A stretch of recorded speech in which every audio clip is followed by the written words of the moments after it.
So I'm a big fan of Elon Musk, and he's on interplanetary travel, and that's what's on the cards. You also going to Mars? No, not yet. I don't have so much money. But so he's talking about evolution of human beings. He wants to be buried on Mars, right? I think the last time we evolved was more than 15,000 years ago, and we may be due for an update. Where do you think the human race is going to go in the next 100 or maybe even 500 years, and how do you think we're going to upgrade? How are we going to evolve? I don't want to comment on Elon Musk. Well, he's made a nice car. Okay. The first one that he made on the Lotus platform, yeah. So that was faster than a Ferrari, I drove that one. So I have no complaints about him. But he must restrict himself to cars, maybe airplanes, maybe even a rocket.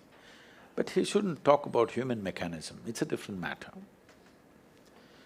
See, there's substantial evidence, neurological evidence. This question has been on for a long time. Can we evolve into another place? A whole lot of people asking. Can we make a bigger brain so that we could act better, we could be more intelligent, we could do many more things?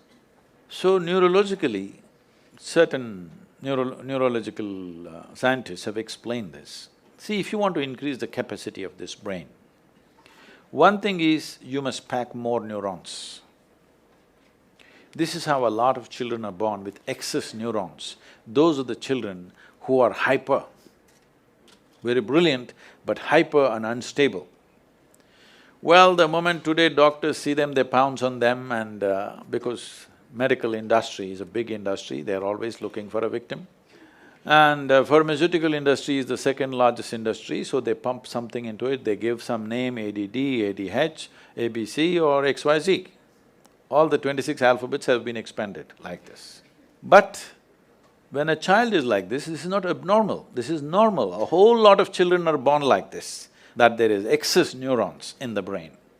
If you just put the child to lot of physical activity, sleep and physical activity, proper physical activity, you will see by the time he's 6 or 8 years of age, he will adjust himself. The body does its own thing to make sure it kills the excess neurons and manages itself. But before that, if you put them on sedatives and that kind of stuff, for a lifetime they may become dependent on the medication. Having said that, another way to enhance your brain capacity is to increase the size of the neuron.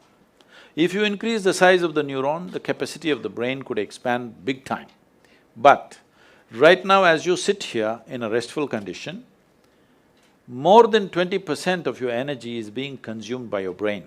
Your brain is only this much, hardly 2 pounds. This much body consumes only 80%. This consumes 20% sitting here.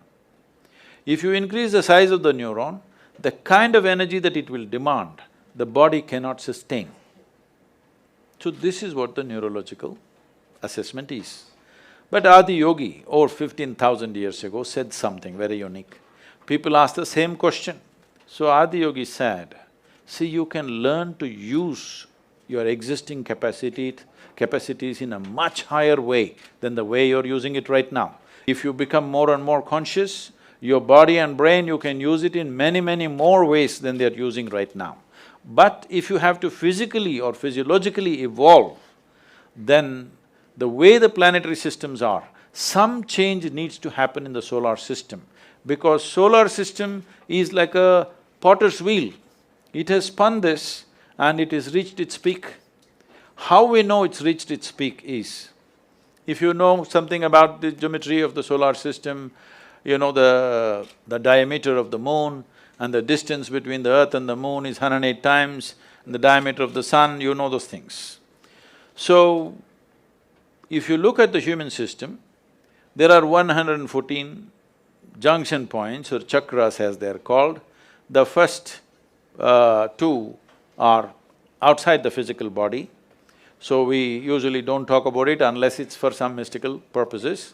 So 112, out of that 112, 4 of them, you cannot do anything about them.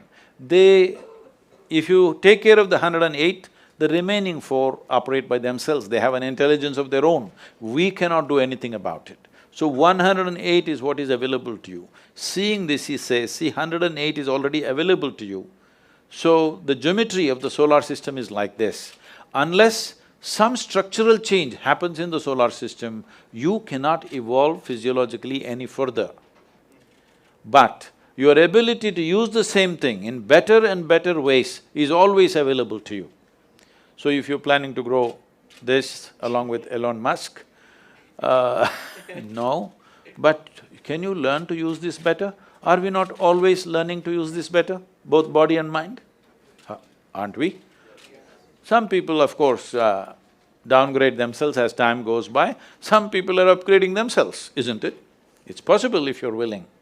Willingness means, if you have to be truly willing, you have to be conscious. If you're unconscious, you have become unwilling, We're basically living longer and we're living healthier and we're smarter than we were because we're much more… our nutritional levels are higher than they were because we're not starving, especially the people at the bottom end. And you know, we're educating people all over the world. The Chinese graduate more engineers every year than the US have engineers.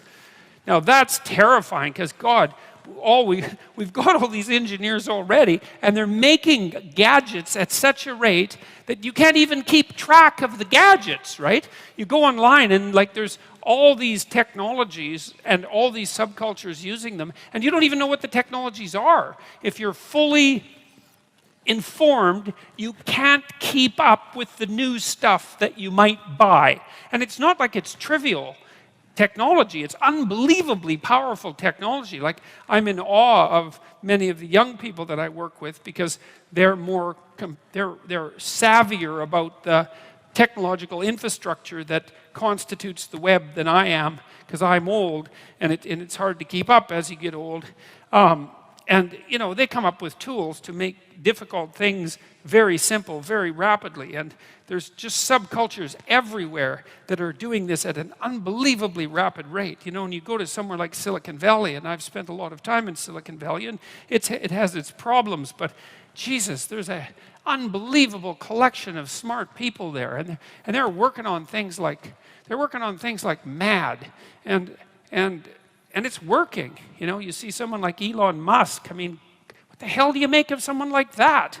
You know, I mean, what did he do? He made an electric car, which is basically impossible, and it works, which is basically impossible, and then he built an infrastructure so that you could charge the damn thing wherever you drove, and that was basically impossible. And then he made it cheap, because if you buy an electric car and you factor in the price of gas, the electric car is actually about as expensive as the gasoline car, and so that was unbelievable. And then he built a bloody rocket, which was 1/10 the price or less of a NASA rocket that you could reuse, which was impossible. And then he put one of his cars on top of the rocket and he shot it up into space.